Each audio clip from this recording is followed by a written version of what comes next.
This is a required monthly test of the emergency alert system.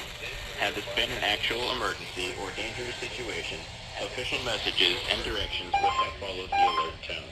This test is brought to you by the Florida Division of Emergency Management, the Florida Association of Broadcasters, and your local broadcast station or cable provider. This concludes the required monthly test.